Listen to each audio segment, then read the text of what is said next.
बहुत बढ़ गया है और यंग पेशेंट्स में भी दिखाई दे रहा है। पहले 60-70 साल की उम्र में दिखता था, लेकिन अभी 40-50 में भी दिखने लग गया है डायबिटिक फुट।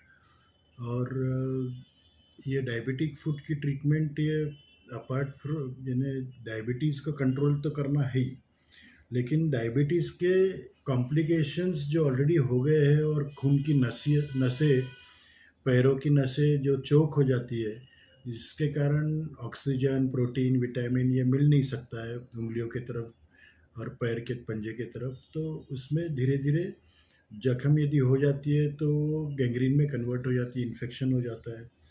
तो ऐसे लोगों के लिए वो खून की नसें बढ़ाने के लिए पूरे सेंट्रल इंडिया में पहली बार पिछले 3-4 साल से हम लोग हाइपरबारिक ऑक्सीजन थेरेपी यूज़ कर रहे हैं। हाइपरबारिक ऑक्सीजन थेरेपी में क्या होता है कि एक बड़ा सा चैम्बर रहता है जिसमें 4 लोग बैठते हैं, अंदर में डॉक्टर भी मॉनिटर करते हैं और हाई प्रेशर में ऑक्सीजन थेरेपी दी जाती है। ऑक्सीजन का मास्क लगाया जाता है पेशेंट को और इसके अराउंड 30 to 40 सिटिंग्स होने के बाद में, एक सिटिंग 90 मिनट का रहता है, एक दिन में एक या दो ले सकते हैं, उनकी तबीयत कैसी उसके हिसाब से।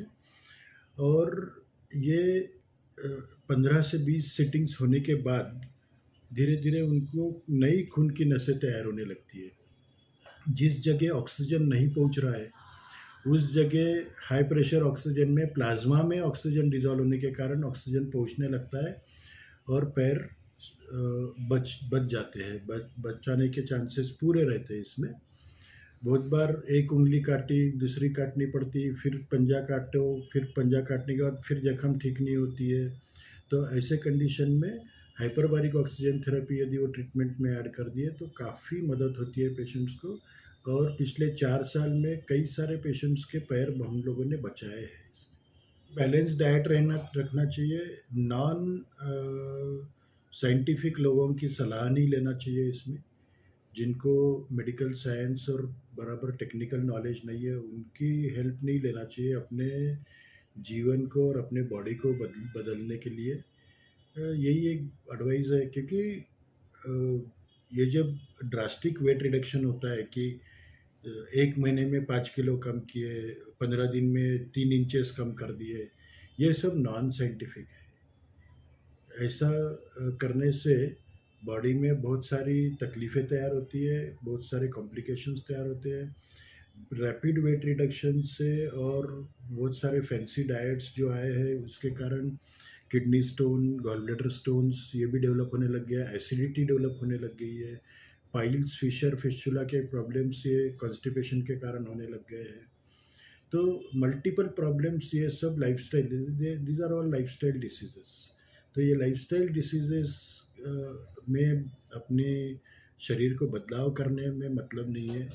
साइंटिफिक लोगों के साथ में आपने हेल्प लेना चाहिए और उसी के कारण आपकी तबीयत भी अच्छी रहेंगी और साइंटिफिक वे से आप वेट रिडक्शन करोगे तो उसका ही काफ़ी फ़ायदा रहेगा और वेट रीगेन का प्रॉब्लम नहीं रहेगा। देखो कैसे हुआ है, ये कोरोना ने बहुत सारे चेंजेस ला लिए लाइफ में।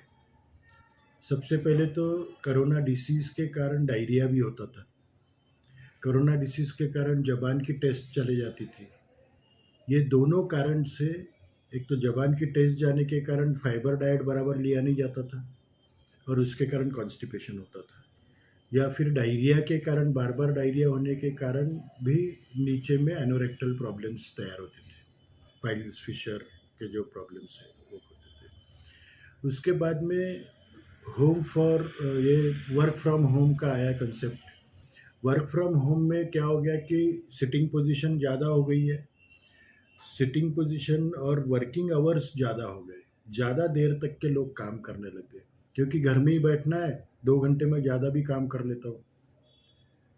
और बहुत सारी कंपनियों के काम बढ़ने के कारण एम्प्लॉयज़ के ऊपर में ज़्यादा काम करने का भी स्ट्रेस आ गया। तो ये सब कारण के वजह से एनोरेक्टल प्रॉब्लम्स यानी पाइल्स, फिशर ये बहुत बढ़ गया। बैठे बैठे खाना खा रहे, इमीडिएटली बहुत सारे ऐप्स के ऊपर में खाना मिलता है, वो रेडीमेड खाना मंगाने लग गए जिसमें फाइबर कम रहता था। एक्सरसाइज कम होने के कारण स्थूलता आ गई। स्थूलता आने के कारण फिर खाना बढ़ गया, शुगर के प्रॉब्लम्स डिटेक्ट होने लग गए, बीपी के प्रॉब्लम्स ज़्यादा होने लग गए। एक्सरसाइज नहीं होने के कारण फिर से कॉन्स्टिपेशन, डाइट उस टाइप का होने लग गया। ये सबका कंबाइंड इफेक्ट यदि देखें तो ऑल सेड एंड डन, एक तो अपर एब्डोमेन यानी पेट के ऊपरी हिस्से में एसिडिटी भी होने लग गई और निचले हिस्से में पाइल्स फिशर के भी प्रॉब्लम्स तैयार हो गए। तो ये सबका कंबाइंड इफेक्ट हुआ। ये कंबाइंड इफेक्ट को मात करने के लिए proper exercises, time to time खाना, फाइबर वाला खाना, पानी ज़्यादा पीना है, एक्सरसाइज बराबर करना है, ये एडवाइजेबल है। नहीं, ये तो बहुत अच्छा सवाल पूछा है आपने, क्योंकि यही हुआ है पूरे वर्क फ्रॉम होम कल्चर में। और अ, उसी को ही अपने को मॉडिफाई करना चाहिए, जो मैंने अभी बताया कि डे टू डे लाइफ ये डिसिप्लिन ही रहना चाहिए। प्रॉपर एक्सरसाइजेस, रेशेदार पदार्थ ज़्यादा खाना चाहिए, बहुत ज़्यादा काढ़े। ऐसा कोई साइंटिफिक एविडेंस नहीं है कि कलमी, मीरे और यानी काली मिर्च और लवंग के काढ़े खाने की वजह से वायरस मर रहा है। ऐसी कहीं पर भी एविडेंस नहीं है, साइंटिफिक एविडेंस नहीं है। बहुत ज़्यादा काढ़े खाने में आ गए हैं, पीने में आ गए हैं, जिसके वजह से एसिडिटी, जलन, रिगर्गिटेशंस, ये सब चीज़ें बहुत बढ़ गई है। तो ये सब के ऊपर विश्वास नहीं रखना चाहिए। प्रॉपर डाइट, घर का खाना खाइए, घर में बनाया हुआ खाना खाइए, जंक फूड कम खाइए, प्रॉपर एक्सरसाइज करिए, पानी ज़्यादा पर्याप्त मात्रा में लीजिए। बहुत सारे लोगों ने तो इसका वैसे भी फ़ायदा लिया है कि जो मोटे लोग थे उन्होंने प्रॉपर एक्सरसाइज करके, पहले टाइम नहीं मिलता था, अभी टाइम मिल रहा है तो एक्सरसाइज करने लगे। लेकिन वर्क फ्रॉम होम कल्चर में उल्टा भी हो गया कि बैठे बैठे ज़्यादा काम होने लग गया है, ज़्यादा जंक फूड खाने में आने लग गया है, पानी कम पीने लग गया है, तो लाइफस्टाइल डिसीजेस बढ़ गए। तो इसका बैलेंस रखना चाहिए। ये बैलेंस रखने से ही तबीयत अच्छी रहेगी, नहीं तो यंग लोगों में, यंगर पॉपुलेशन में एक बार वो डिसीज़ लग गया, हमेशा के लिए लगेगा। और फिर वज़न कम करना, और फिर ब्लड प्रेशर और डायबिटीज़, और फिर उसके प्रॉब्लम्स को सॉल्व करते करते फिर आपका टाइम चले जाएगा। नहीं, मेरे 2 हॉस्पिटल्स है, एक राहटे सर्जिकल हॉस्पिटल है, दूसरा मेन हॉस्पिटल है ना 7 स्टार हॉस्पिटल है। 7 स्टार हॉस्पिटल है, जगनाड़े चौक में है। यहाँ पर सब फैसिलिटीज़ है, सभी प्रकार की सर्जरीज, क्रिटिकल केयर, बहुत ज़्यादा सीरियस पेशेंट्स का यदि ऑपरेशन करना रहा तो उसकी फैसिलिटीज़, ये सब कुछ है।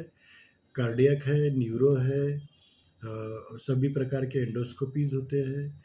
और राहटे सर्जिकल हॉस्पिटल में हाइपरबारिक ऑक्सीजन थेरेपी का कंप्लीट यूनिट है, जो पूरे इंडिया में भी 3-4 जगह ही है।